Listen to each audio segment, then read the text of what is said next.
মানুষের জীবনে স্বচ্ছতার একটা আলাদা গুরুত্ব আছে। যদি আপনি নিজেকে স্বচ্ছ রাখেন তাহলে আপনার নিজেরও ভালো লাগবে, সামনের ব্যক্তিরও ভালো লাগবে, একটা অন্যরকম প্রভাব পড়বে। কিন্তু একজন শ্রেষ্ঠ ব্যক্তি কিভাবে হয়ে ওঠা সম্ভব? যার মধ্যে গুণ আছে, শিক্ষা আছে, শুভ চেতনা আছে, যিনি সৎকর্ম করেন। কিভাবে হব সেই ব্যক্তি যার মধ্যে জ্ঞান আছে? শুধুমাত্র স্বচ্ছ থাকলে তো তা হওয়া সম্ভব নয়। প্রথমে আপনাকে বুঝতে হবে যে মানুষের মধ্যে 4টি মূল তত্ত্ব আছে। প্রথম হলো তার শরীর, যার দ্বারা উনি যে কোনো কর্ম করে থাকেন। দ্বিতীয় তত্ত্ব হলো তার মন, যার দ্বারা কোনো কর্ম করার জন্য সে নিজেকে প্রেরণা দিতে থাকে।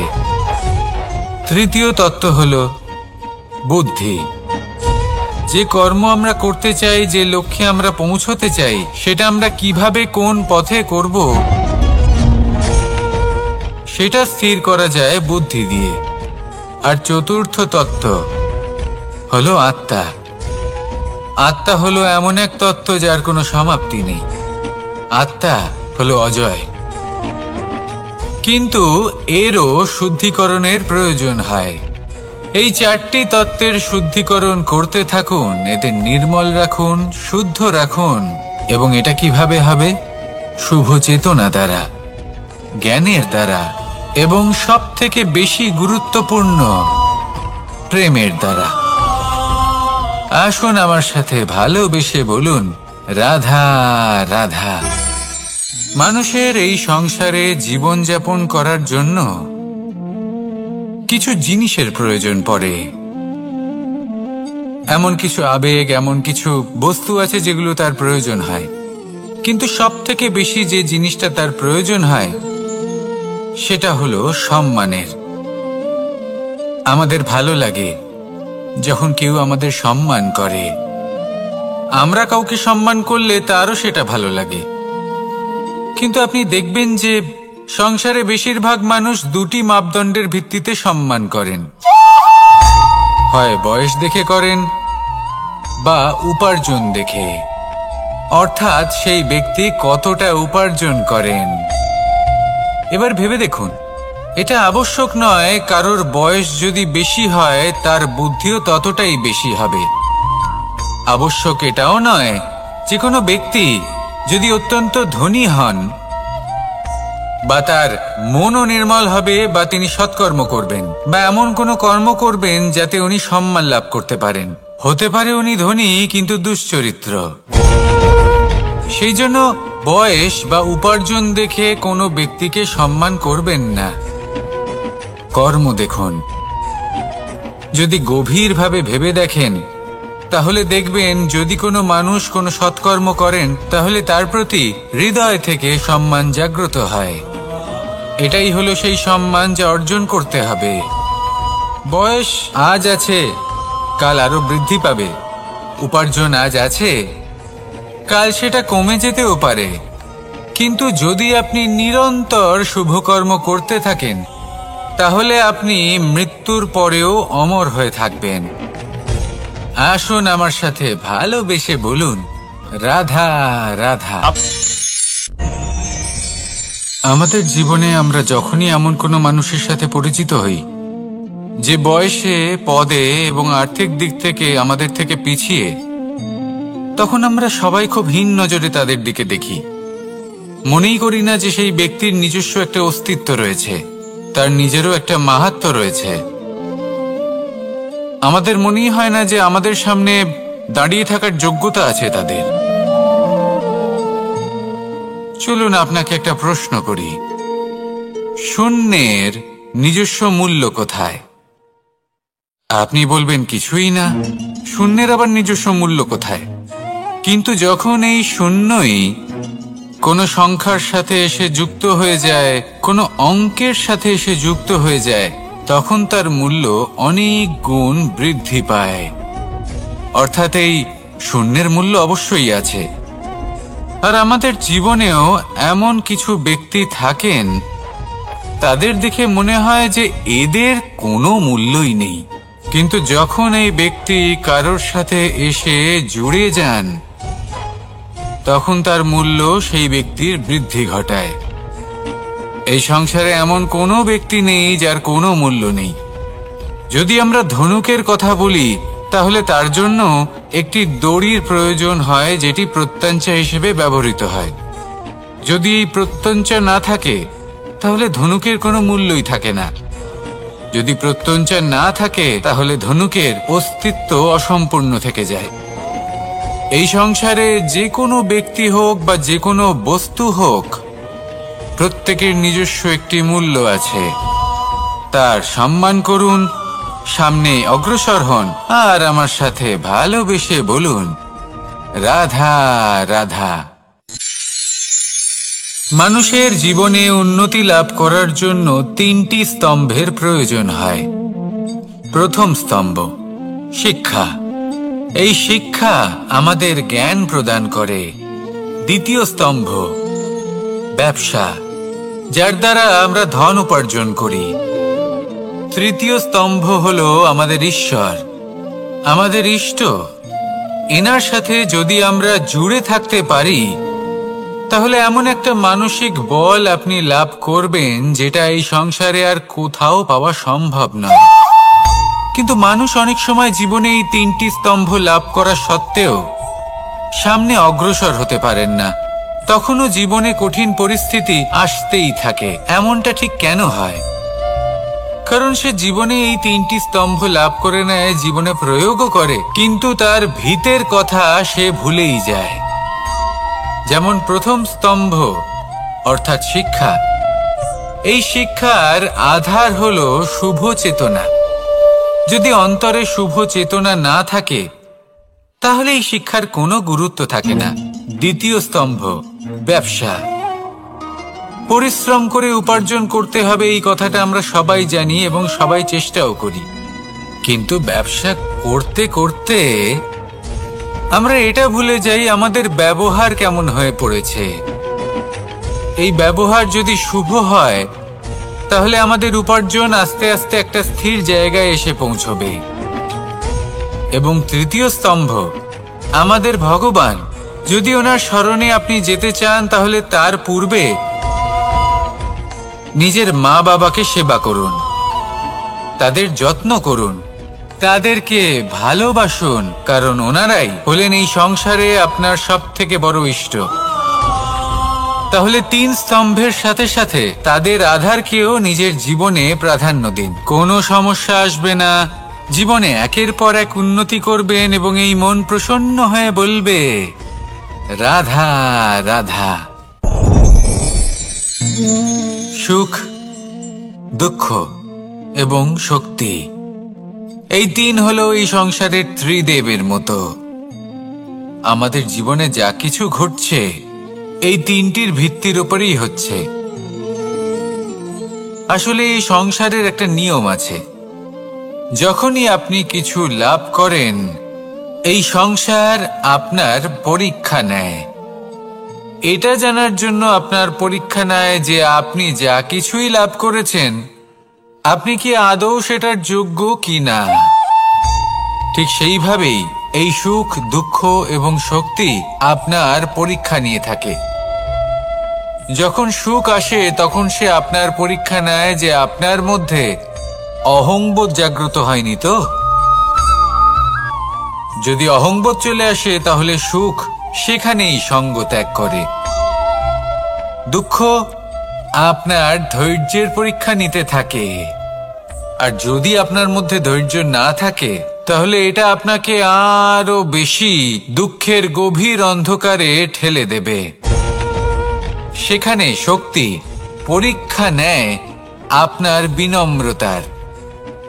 যদি আপনি বিনম্র না হন, তাহলে হয় এই শক্তি আপনার সঙ্গ ত্যাগ করবে, নয় এই শক্তি বিনম্রতার অভাবে আপনার পতনের কারণ হতে পারে।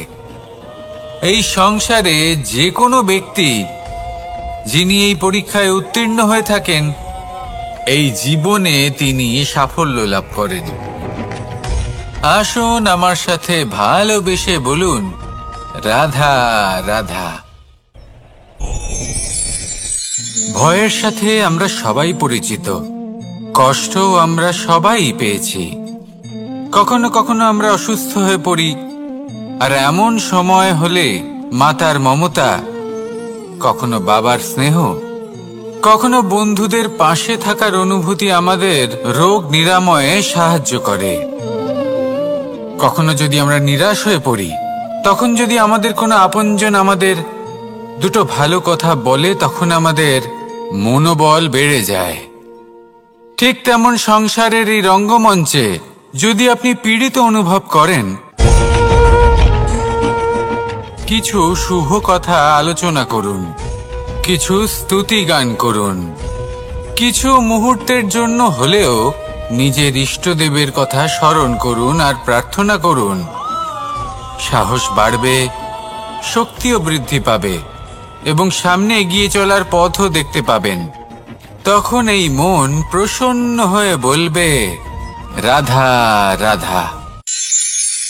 মানুষের জীবনে উন্নতি লাভ করার জন্য 3টি স্তম্ভের প্রয়োজন হয়। প্রথম স্তম্ভ শিক্ষা। এই শিক্ষা আমাদের জ্ঞান প্রদান করে। দ্বিতীয় স্তম্ভ ব্যবসা, যার দ্বারা আমরা ধন উপার্জন করি। তৃতীয় স্তম্ভ হলো আমাদের ঈশ্বর, আমাদের ইষ্ট। এনার সাথে যদি আমরা জুড়ে থাকতে পারি, তাহলে এমন একটা মানসিক বল আপনি লাভ করবেন যেটা এই সংসারে আর কোথাও পাওয়া সম্ভব নয়। কিন্তু মানুষ অনেক সময় জীবনে এই 3টি স্তম্ভ লাভ করা সত্ত্বেও সামনে অগ্রসর হতে পারেন না। তখনও জীবনে কঠিন পরিস্থিতি আসতেই থাকে। এমনটা ঠিক কেন হয়? কারণ সে জীবনে এই 3টি স্তম্ভ লাভ করে নেয়, জীবনে প্রয়োগও করে, কিন্তু তার ভিতের কথা সে ভুলেই যায়। যেমন প্রথম স্তম্ভ অর্থাৎ শিক্ষা। এই শিক্ষার আধার হলো শুভ চেতনা। যদি অন্তরে শুভ চেতনা না থাকে, তাহলে এই শিক্ষার কোনো গুরুত্ব থাকে না। দ্বিতীয় স্তম্ভ ব্যবসা। পরিশ্রম করে উপার্জন করতে হবে, এই কথাটা আমরা সবাই জানি এবং সবাই চেষ্টাও করি।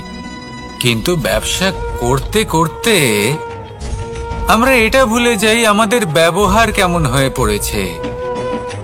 এই ব্যবহার যদি শুভ হয়, তাহলে আমাদের উপার্জন আস্তে আস্তে একটা স্থির জায়গায় এসে পৌঁছবে।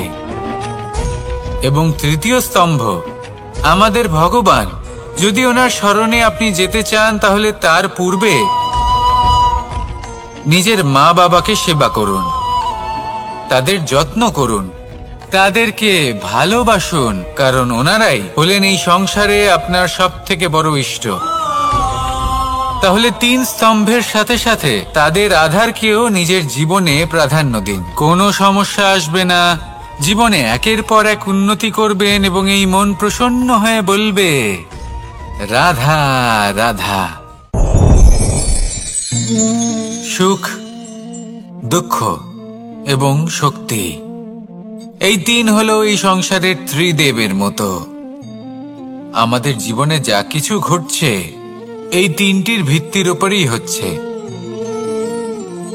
আসলে এই সংসারের একটা নিয়ম আছে, যখনই আপনি কিছু লাভ করেন, এই সংসার আপনার পরীক্ষা নেয়।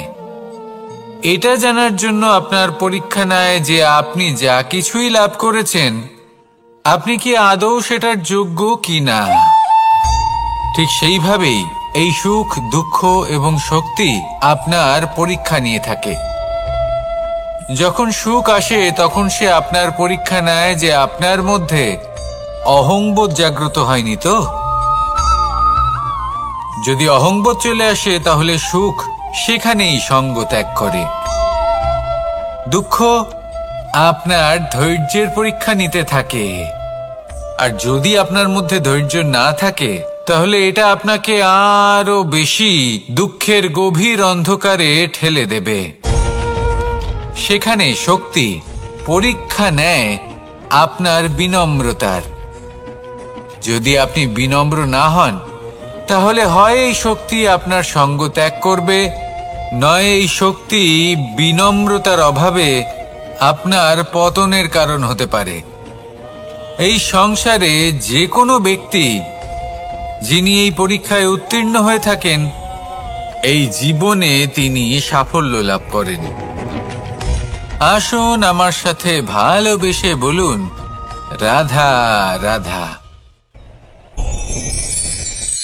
ভয়ের সাথে আমরা সবাই পরিচিত, কষ্টও আমরা সবাই পেয়েছি। কখনো কখনো আমরা অসুস্থ হয়ে পড়ি, আর এমন সময় হলে মাতার মমতা, কখনো বাবার স্নেহ, কখনো বন্ধুদের পাশে থাকার অনুভূতি আমাদের রোগ নিরাময়ে সাহায্য করে। কখনো যদি আমরা নিরাশ হয়ে পড়ি, তখন যদি আমাদের কোনো আপনজন আমাদের দুটো ভালো কথা বলে, তখন আমাদের মনোবল বেড়ে যায়। ঠিক তেমন সংসারের এই রঙ্গমঞ্চে যদি আপনি পীড়িত অনুভব করেন, কিছু শুভ কথা আলোচনা করুন, কিছু স্তুতি গান করুন, কিছু মুহূর্তের জন্য হলেও নিজের ইষ্টদেবের কথা স্মরণ করুন আর প্রার্থনা করুন। সাহস বাড়বে, শক্তিও বৃদ্ধি পাবে এবং সামনে এগিয়ে চলার পথও দেখতে পাবেন। তখন এই মন প্রসন্ন হয়ে বলবে, রাধা রাধা। এই সংসারে কখনো কোনো ব্যক্তিকে তার বাইরের পোশাক দেখে বিচার করার চেষ্টা করবেন না, এটা খুব বড় ভুল করবেন। যেমন আমরা জীবনে অনেক সময় এমন করি, ধরুন কোথাও একটা গাছ দেখলাম, খুব বিশাল আকারের একটা গাছ, যেটা মাটির থেকে অনেক উঁচুতে পৌঁছে গেছে, যার বিশাল শাখা আছে। সেগুলো দেখে আমরা ভাবি যে এই গাছে হয়তো কত সুস্বাদু ফল আছে। আমরা সেই গাছের পরিচর্যা করতে থাকি। আবার অন্যদিকে হলো একটি তৃণ, যেটা মাটি থেকে কিছুটা উঁচুতে পৌঁছেছে, কিন্তু সেই তৃণর নিচে, মাটির নিচে অত্যন্ত সুস্বাদু ফল বা সবজি জন্ম নেয়, যা আমাদের স্বাস্থ্যের পক্ষে অত্যন্ত উপকারী। সেই জন্য কখনো আবরণ দেখে কাউকে বিচার করতে চেষ্টা করবেন না। তার বদলে এটা বোঝার চেষ্টা করুন যে আপনার সামনে যে ব্যক্তি আছে বা বস্তু আছে, তার বিশেষত্ব কি। যদি এই বিশেষত্ব বোঝার ক্ষমতা আপনি অর্জন করেন, যদি এই শিল্প আপনি নিজের ভেতরে জাগ্রত করেন, তাহলে এই সংসারে বিশেষত্ব কি সেটা আপনি জানতে পারবেন। আর এই সমস্ত খেলা দৃষ্টি থেকে নয়, দৃষ্টিভঙ্গি থেকে জন্ম নেয়। দৃষ্টিভঙ্গি সবসময় শুভ রাখুন আর আমার সাথে ভালোবেসে বলুন, রাধা রাধা। যখন আমরা কোনো বনে প্রবেশ করি, তখন এই সবুজ ঘাস দেখে, এই কোমল ঘাস দেখে আমাদের মন প্রফুল্ল হয়ে ওঠে। ভিন্ন ভিন্ন প্রজাতির ফুল, ভিন্ন ভিন্ন রঙের ফুল দেখে এই মন আনন্দে ভরে ওঠে। এখানে শিশুরা আনন্দ লাভ করে, বড়রা ভোজন গ্রহণ করেন, কথাবার্তা বলেন, হাঁটাহাঁটি করে বেড়ান। এবার ভেবে দেখুন, যখন এই উপবনের নির্মাণ হয়েছিল, সেই সময় যদি এই মাটিকে সঠিকভাবে খনন না করা হতো, যদি তাতে সঠিকভাবে বীজ রোপণ না করা হতো, যদি কোনো সংঘর্ষ না হতো, পরিশ্রম না করা হতো, যদি চলতে চলতে পায়ে কাঁটা না বিঁধে যেত, তাহলে এই সুন্দর বন দেখে আমরা কি এই আনন্দ লাভ করতে পারতাম? কখনোই নয়। ধরুন কোনো নদীর তটে সুন্দর একটি বন আছে, সেই বনের আনন্দ লাভ করতে গেলে আপনাকে সেই নদী পার করতেই হবে। যদি সুখের নদীর কাছে পৌঁছতে চান, তাহলে তটে যে কাঁটা রয়েছে সেগুলোর সাথে সংঘর্ষ করতেই হবে। এই সংসারে যদি আপনি সুখ লাভ করতে চান, তাহলে সুখ লাভের এই যাত্রা শুরু করতে হবে সংঘর্ষ দ্বারা। তাহলে সংঘর্ষকে স্বাগত জানান, এর পেছনেই সুখ রয়েছে যা আপনার জন্য অপেক্ষা করছে। এবার হাসুন আর আমার সাথে ভালোবেসে বলুন, রাধা রাধা। মানুষ সুখী জীবনযাপনের প্রতি এতটাই অভ্যস্ত হয়ে পড়ে যে একটা ছোট্ট সমস্যা এলেই সে সবার থেকে সাহায্য চাইতে শুরু করে দেয়। সে সাহায্য লাভও করে এবং সেই সংকট থেকে সে বেরিয়েও আসে। কিন্তু এই সাহায্য কিছু মুহূর্তের, আর কিছু মুহূর্তের হলো এই দুঃখ। এই 2 মুহূর্তের সাহায্যের জন্য আজীবন আপনি তার কাছে ঋণী হয়ে থাকেন।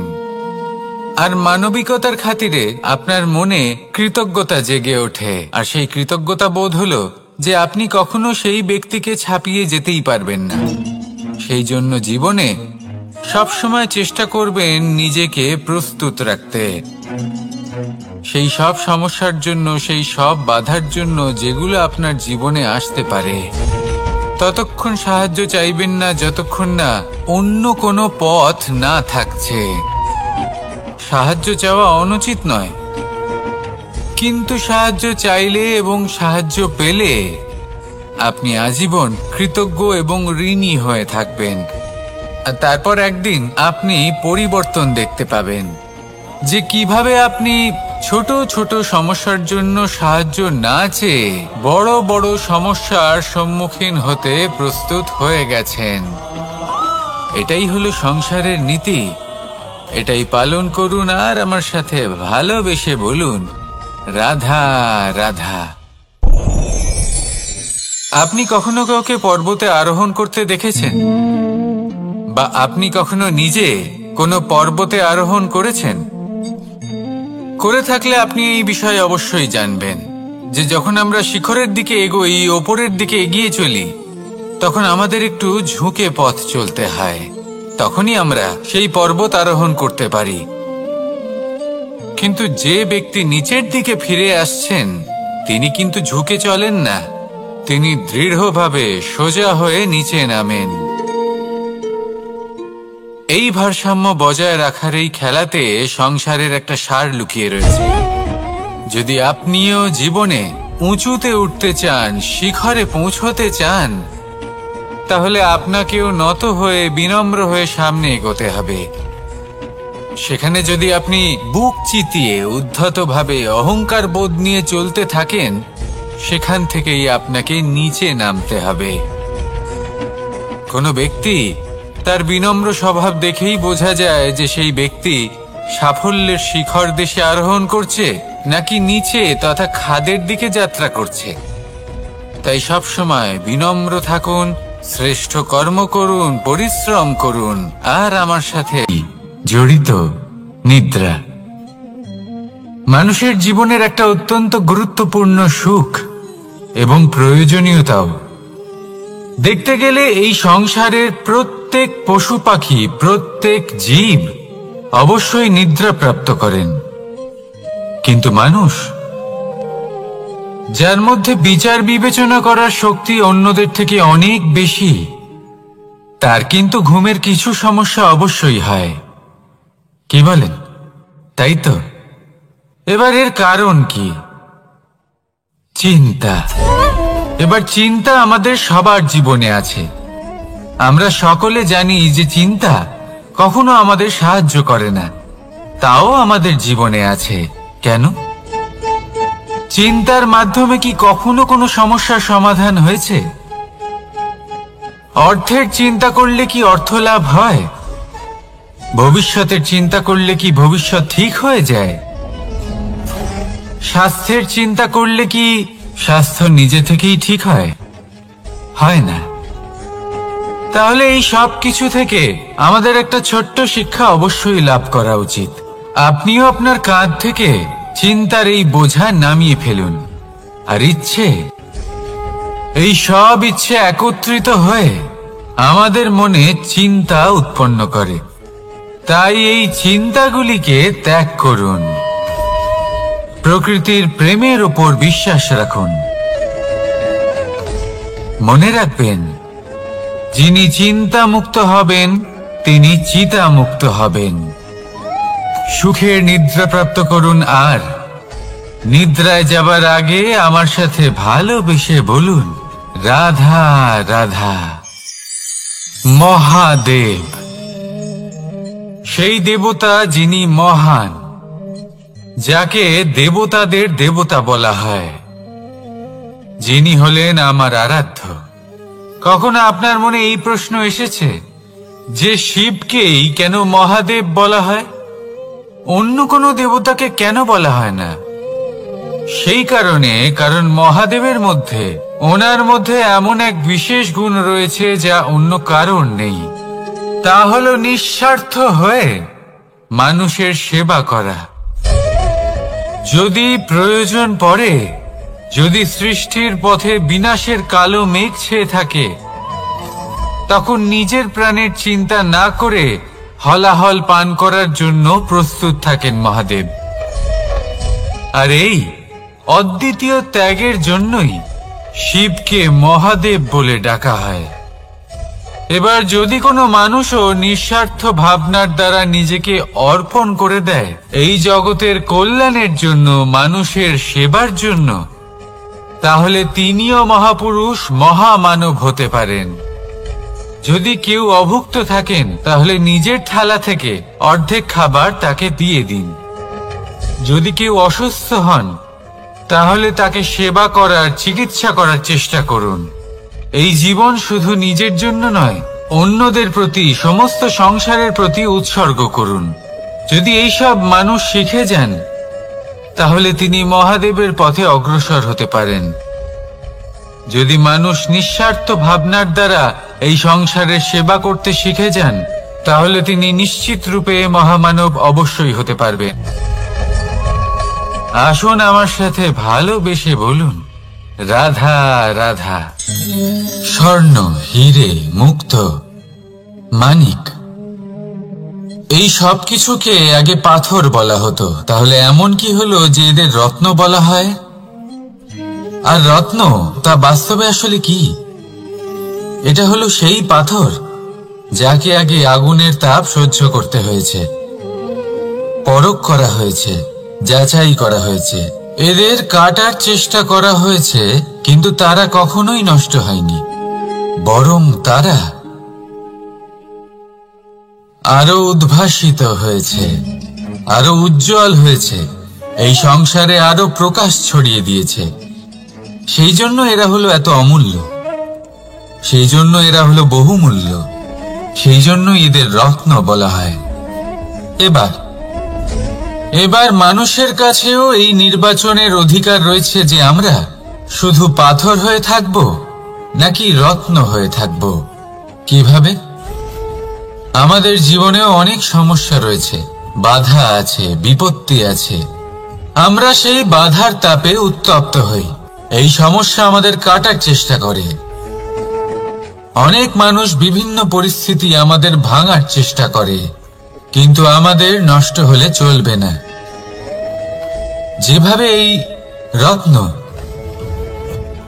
সমস্যার সম্মুখীন হয়ে পাথর থেকে রত্ন হয়েছে, সেইভাবেই আমাদেরও আমাদের সমস্যার সম্মুখীন হয়ে রত্ন হয়ে উঠতে হবে। এই সংসারে প্রকাশের স্রোত হয়ে উঠতে হবে। তাহলে এটাই করুন আর আমার সাথে ভালোবেসে বলুন, রাধা রাধা। সংসারে সব থেকে বড় শক্তি আসলে কি? কেউ বলবেন শারীরিক শক্তি, কেউ বলবেন অস্ত্রের শক্তি, কেউ বলবেন জ্ঞানের শক্তি। ঠিক আছে, কিন্তু যদি আমি বলি সংসারের সব থেকে বড় শক্তি হলো শক্তি কোনো এক তথ্যের, আজ্ঞে হ্যাঁ, তথ্য। এই তথ্য নিজেই কিন্তু খুব শক্তিশালী, অত্যন্ত শক্তিশালী অস্ত্র হলো এই তথ্য। আর সত্যি বলতে, অনুচিত তথ্যের থেকে অনেক বেশি ঘাতক হলো অসম্পূর্ণ তথ্য। যেরকম আজ শাম্ব রুক্মির সাথে করেছে, ওকে অসম্পূর্ণ তথ্য দিয়েছে, তার ফলে বিনাশ হলো। যদি এইভাবেই আপনার কাছেও কোনো অসম্পূর্ণ তথ্য আসে, আর যদি আপনি তা পরখ না করে দেখেন, যাচাই না করে দেখেন, আর নিজের কর্ম করেন, তাহলে উত্থানের বদলে আপনি পতনের সম্মুখীন হবেন। বিকাশের বদলে আপনার বিনাশ হয়ে যাবে। মনে রাখবেন একটা অত্যন্ত গুরুত্বপূর্ণ কথা, সঠিক তথ্য পাওয়া সঠিক তথ্য দেওয়ার থেকে অনেক বেশি গুরুত্বপূর্ণ। আশা করি এই কথা আপনি বুঝেছেন। জীবনে যখনই কোনো তথ্য আপনি পাবেন, সেই বিষয়ে ভেবে দেখুন, পরখ করে দেখুন, যাচাই করুন, তারপর নিজের কর্ম করুন। আর আমার সাথে ভালোবেসে বলুন, রাধা রাধা। ধর্ম এবং প্রেম, এই দুই হলো একই মুদ্রার দুই পিঠ। যদি এদের মধ্যে কোনোটা নষ্ট হয়ে যায়, তাহলে দ্বিতীয়টাও থাকে না। কখনো ভেবেছেন এমন কেন হয়? তার জন্য আগে আপনাকে বুঝতে হবে যে ধর্ম আসলে কি। ধর্ম সেটাই যা এই সংসারের প্রত্যেক মানুষকে একে অপরের সাথে সুখ এবং শান্তিতে থাকতে প্রেরণা যোগায়। এই প্রেরণার আধার হলো প্রেম। প্রেম সেটাই যা আপনার মধ্যে অন্য কারোর প্রতি করুণাবোধ জাগিয়ে তোলে, সম্মান জাগিয়ে তোলে। এবার যদি প্রেম চলে যায়, তাহলে সবার আগে বিনাশ হবে সম্মান আর করুণাবোধের। এবার যেখানে না প্রেম রয়েছে, না সম্মান রয়েছে, না করুণা রয়েছে, সেখানে ধর্ম কিভাবে বাস করবে? অশুভ ইচ্ছে জাগ্রত হয়ে ওঠে, ক্রোধ জাগ্রত হয়ে ওঠে, অহংকার জাগ্রত হয়ে ওঠে, আর তারপর আরম্ভ হয় অধর্মের। তাই যা যা ভাবনা আপনার অন্তরে প্রবেশ করছে, করতে দিন, কিন্তু যাই হোক না কেন, এই প্রেমকে নিজের থেকে দূরে যেতে দেবেন না। এই প্রেমকে চিরকাল নিজের কাছে রাখুন, নিজের হৃদয়। আর এই প্রেম ভাব নিয়ে বলুন, রাধা রাধা। মানুষের জীবনে উন্নতি লাভ করার জন্য তিনটি স্তম্ভের প্রয়োজন হয়। প্রথম স্তম্ভ শিক্ষা। এই শিক্ষা আমাদের জ্ঞান প্রদান করে। দ্বিতীয় স্তম্ভ ব্যবসা, যার দ্বারা আমরা ধন উপার্জন করি। তৃতীয় স্তম্ভ হলো আমাদের ঈশ্বর, আমাদের ইষ্ট। এনার সাথে যদি আমরা জুড়ে থাকতে পারি, তাহলে এমন একটা মানসিক বল আপনি লাভ করবেন, যেটা এই সংসারে আর কোথাও পাওয়া সম্ভব নয়। কিন্তু মানুষ অনেক সময় জীবনে এই তিনটি স্তম্ভ লাভ করা সত্ত্বেও সামনে অগ্রসর হতে পারেন না। তখনও জীবনে কঠিন পরিস্থিতি আসতেই থাকে। এমনটা ঠিক কেন হয়? কারণ সে জীবনে এই তিনটি স্তম্ভ লাভ করে নেয়, জীবনে প্রয়োগও করে, কিন্তু তার ভিতের কথা সে ভুলেই যায়। যেমন প্রথম স্তম্ভ অর্থাৎ শিক্ষা। এই শিক্ষার আধার হলো শুভ চেতনা। যদি অন্তরে শুভ চেতনা না থাকে, তাহলে এই শিক্ষার কোনো গুরুত্ব থাকে না। দ্বিতীয় স্তম্ভ ব্যবসা। পরিশ্রম করে উপার্জন করতে হবে, এই কথাটা আমরা সবাই জানি এবং সবাই চেষ্টাও করি। কিন্তু ব্যবসা করতে করতে আমরা এটা ভুলে যাই আমাদের ব্যবহার কেমন হয়ে পড়েছে।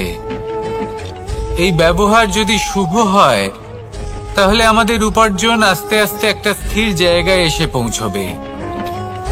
এবং তৃতীয় স্তম্ভ আমাদের ভগবান। যদি ওনার শরণে আপনি যেতে চান, তাহলে তার পূর্বে নিজের মা বাবাকে সেবা করুন, তাদের যত্ন করুন, তাদেরকে ভালোবাসুন, কারণ ওনারাই হলেন এই সংসারে আপনার সবথেকে বড় ইষ্ট। তাহলে তিন স্তম্ভের সাথে সাথে তাদের আধারকেও নিজের জীবনে প্রাধান্য দিন। কোনো সমস্যা আসবে না, জীবনে একের পর এক উন্নতি করবেন এবং এই মন প্রসন্ন হয়ে বলবে, রাধা রাধা। সুখ, দুঃখ এবং শক্তি, এই তিন হলো এই সংসারের ত্রিদেবের মতো।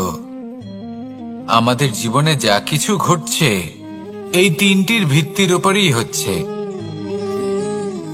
আসলে এই সংসারের একটা নিয়ম আছে। যখনই আপনি কিছু লাভ করেন, এই সংসার আপনার পরীক্ষা নেয়। এটা জানার জন্য আপনার পরীক্ষা নেয় যে আপনি যা কিছুই লাভ করেছেন, আপনি কি আদৌ সেটার যোগ্য কিনা। ঠিক সেইভাবেই এই সুখ, দুঃখ এবং শক্তি আপনার পরীক্ষা নিয়ে থাকে। যখন সুখ আসে তখন সে আপনার পরীক্ষা নেয় যে আপনার মধ্যে অহংবোধ জাগ্রত হয়নি তো। যদি অহংবোধ চলে আসে তাহলে সুখ সেখানেই সঙ্গ ত্যাগ করে। দুঃখ আপনার ধৈর্যের পরীক্ষা নিতে থাকে, আর যদি আপনার মধ্যে ধৈর্য না থাকে তাহলে এটা আপনাকে আরো বেশি দুঃখের গভীর অন্ধকারে ঠেলে দেবে। সেখানে শক্তি পরীক্ষা নেয় আপনার বিনম্রতার।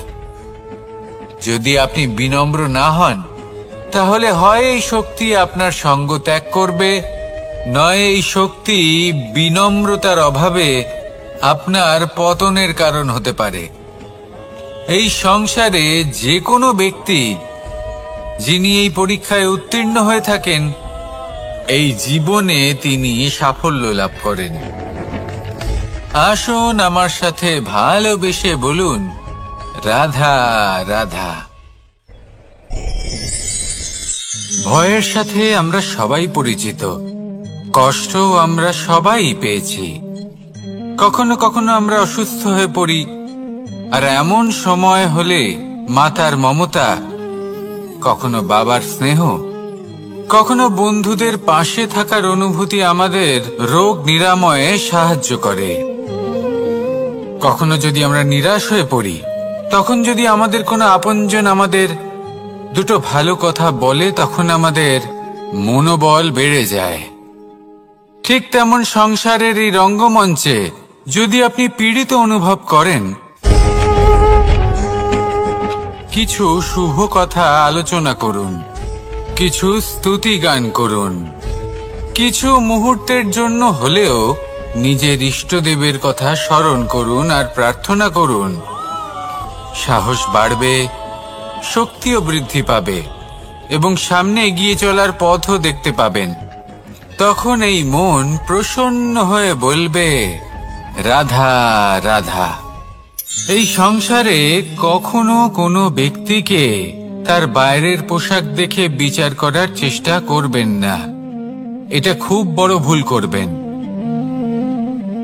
যেমন আমরা জীবনে অনেক সময় এমন করি, ধরুন কোথাও একটা গাছ দেখলাম, খুব বিশাল আকারের একটা গাছ, যেটা মাটির থেকে অনেক উঁচুতে পৌঁছে গেছে, যার বিশাল শাখা আছে। সেগুলো দেখে আমরা ভাবি যে এই গাছে হয়তো কত সুস্বাদু ফল আছে। আমরা সেই গাছের পরিচর্যা করতে থাকি। আবার অন্যদিকে হলো একটি তৃণ, যেটা মাটি থেকে কিছুটা উঁচুতে পৌঁছেছে, কিন্তু সেই তৃণর নিচে, মাটির নিচে অত্যন্ত সুস্বাদু ফল বা সবজি জন্ম নেয়, যা আমাদের স্বাস্থ্যের পক্ষে অত্যন্ত উপকারী। সেই জন্য কখনো আবরণ দেখে কাউকে বিচার করতে চেষ্টা করবেন না। তার বদলে এটা বোঝার চেষ্টা করুন যে আপনার সামনে যে ব্যক্তি আছে বা বস্তু আছে, তার বিশেষত্ব কি। যদি এই বিশেষত্ব বোঝার ক্ষমতা আপনি অর্জন করেন, যদি এই শিল্প আপনি নিজের ভেতরে জাগ্রত করেন, তাহলে এই সংসারে বিশেষত্ব কি সেটা আপনি জানতে পারবেন। আর এই সমস্ত খেলা দৃষ্টি থেকে নয়, দৃষ্টিভঙ্গি থেকে জন্ম নেয়। দৃষ্টিভঙ্গি সবসময় শুভ রাখুন, আর আমার সাথে ভালোবেসে বলুন, রাধা রাধা। যখন আমরা কোনো বনে প্রবেশ করি, তখন এই সবুজ ঘাস দেখে, এই কোমল ঘাস দেখে আমাদের মন প্রফুল্ল হয়ে ওঠে। ভিন্ন ভিন্ন প্রজাতির ফুল, ভিন্ন ভিন্ন রঙের ফুল দেখে এই মন আনন্দে ভরে ওঠে। এখানে শিশুরা আনন্দ লাভ করে, বড়রা ভোজন গ্রহণ করেন, কথাবার্তা বলেন, হাঁটাহাঁটি করে বেড়ান। এবার ভেবে দেখুন, যখন এই উপবনের নির্মাণ হয়েছিল, সেই সময় যদি এই মাটিকে সঠিকভাবে খনন না করা হতো, যদি তাতে সঠিকভাবে বীজ রোপণ না করা হতো, যদি কোনো সংঘর্ষ না হতো, পরিশ্রম না করা হতো, যদি চলতে চলতে পায়ে কাঁটা না বিঁধে যেত, তাহলে এই সুন্দর বন দেখে আমরা কি এই আনন্দ লাভ করতে পারতাম? কখনোই নয়। ধরুন কোনো নদীর তটে সুন্দর একটি বন আছে, সেই বনের আনন্দ লাভ করতে গেলে আপনাকে সেই নদী পার করতেই হবে। যদি সুখের নদীর কাছে পৌঁছতে চান, তাহলে তটে যে কাঁটা রয়েছে সেগুলোর সাথে সংঘর্ষ করতেই হবে। এই সংসারে যদি আপনি সুখ লাভ করতে চান, তাহলে সুখ লাভের এই যাত্রা শুরু করতে হবে সংঘর্ষ দ্বারা। তাহলে সংঘর্ষকে স্বাগত জানান, এর পেছনেই সুখ রয়েছে যা আপনার জন্য অপেক্ষা করছে। এবার হাসুন আর আমার সাথে ভালোবেসে বলুন, রাধা রাধা।